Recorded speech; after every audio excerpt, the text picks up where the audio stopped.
வணக்கம். நான் தான் உங்கள் அக்கறை ஆர்வமாக பேசுகிறேன். இன்றைக்கி ஒரு குட்டி கதை சொல்ல போகிறேன். ஒரு ஊரில் ஒரு செல்வந்தர் இருந்தார். அந்த செல்வந்தர் கொஞ்சம் ரொம்ப வயசாகிடுது, கொஞ்சம் உடம்பு முடியல. அவருக்கு 2 மகன்கள். அவங்களும் கல்யாணம் ஆகி நல்லா சிறப்பாக சந்தோஷமாக இருந்தாங்க. எல்லா வசதிகளும் இருந்தது. அவருக்கு ஒரு மகள். அவங்க மகள் வந்து சரியாக நடக்க முடியாதவங்க.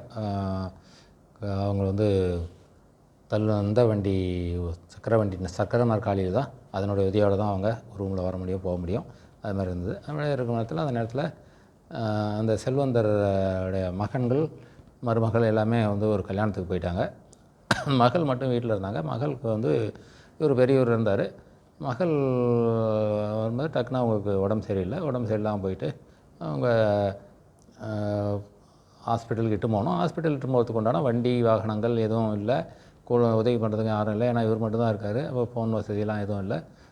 அவர் கண் முன்னாலே அந்த பெண் வந்து முடியாமல் அந்த சரியான நேரத்தில் மருத்துவ உதவி பண்ண முடியாததுனால இறந்துடுறாங்க. இறந்துட்ட உடனே டக்குன்னு அவர் மனம் வெறுத்து போயிடுறாரு. ஒரு பொம்மை மாதிரி உட்காந்துட்டார். மனம் வெறுத்து போய் எதை பார்த்தாலும் ஒரு எதையுமே யார் சொல்கிறதையும் காதில் வாங்காமல் அப்படியே இருந்தார். ஸோ இப்படியே இருக்கும்போது இவர் எப்படியாவது சகஜ நிலைக்கு கொண்டு வரணுமேன்ட்டு அவருடைய மகன்கள்லாம் நினச்சாங்க. என்ன பண்ணாங்க, ஒரு சொற்பொழிவாளர் இருக்கார், அவரை கூப்பிட்டு வந்தாங்க. சொற்பொழிவாளர் அவருக்காக பேசலை, ஒரு இடத்துல பேசுகிறாரு. அந்த இடத்துல இவரை இது பண்ணுறாங்க. அவருடைய பேச்சை கேட்குற மாதிரி ஒரு இது ஏற்பாடு பண்ணுறாங்க. சொற்பொழிவாளர் பேசுகிறாரு. இவர்கிட்ட வந்து நம்ம நகைச்சுவையாக பேசியோ இது பண்ணியோ இவரை ஒன்றும் பண்ண முடியாது. இவருக்கு வந்து வாழ்க்கையினுடைய யதார்த்தத்தை புரிய வைக்கணும் அப்படின்னு நினச்சிட்டு அவர் என்ன பண்ணார், மகாபாரதத்தில் எல்லாமே தெரிஞ்ச விஷயந்தான். கிருஷ்ணர் வந்து கடவுள் எல்லாருக்கும் தெரியும். அவரோட அபிமன்யுன்றவரும் சாவர தருவாயில் இருக்கார். சாவர தருவாயில் இருக்கிறதுனால அவருடைய அபிமன்யுடைய உறவுகள் எல்லாமே நல்ல எல்லா வாய்ப்புகள் வசதிகள் இருந்தும் கடவுளாக இருந்தும் அவர் வாழ்க்கையால் காபந்து பண்ணலை. அவருடைய விதி முடிஞ்சதுனால அவர் இறந்துடுற மாதிரி ஒரு நிர்பந்தம் ஏற்படுது.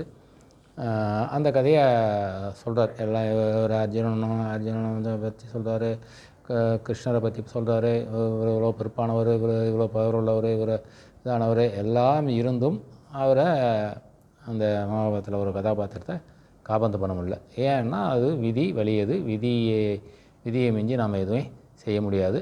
அதனால் விதியை மதியார் வெல்லலாம்னா கூட ஓரளவுக்கு தான் அது பண்ண முடியாது, முழுமையாக நம்ம அது பண்ண முடியாது அப்படின்ற மாதிரி அந்த கதையை சொல்லி முடித்தார். அப்புறம் தான் அவருக்கு வந்து புரிஞ்சுது. சார் இப்போ நம்ம மகளை வந்து கார் இருந்தாலும் காபந்து பண்ணியிருக்க முடியாது, உதவியாளர்கள் இருந்தாலும் காபந்து முடியாது, எப்படியா இருந்தாலும் அவருடைய விதி முடிந்ததுனால காபந்து பண்ண முடியாதுன்றதை உணர்ந்தார். அவர் சக மனிதர்களோட பேச ஆரம்பித்தார். சரி, என்ன தெரியுதுன்னா, நாம் வந்து எப்பயுமே வாழ்க்கையில் வந்து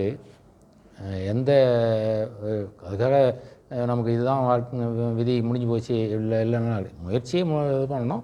அதனால் அதை பற்றி ஒரு இழந்ததை பற்றி வேதனைப்படக்கூடாது. அவ்வளோதான். இழந்ததே சரி, நடந்து போச்சு, இனிமேல் நாம் நல்லா நினச்சி வாழணுமே தவிர இழந்ததை பற்றியே இருந்தோம்னா நம்முடைய எதிர்காலம் சூன்யமாக ஆகிவிடும் என்பது தான் இந்த கதையோட சுருக்கம். நன்றி, வணக்கம்.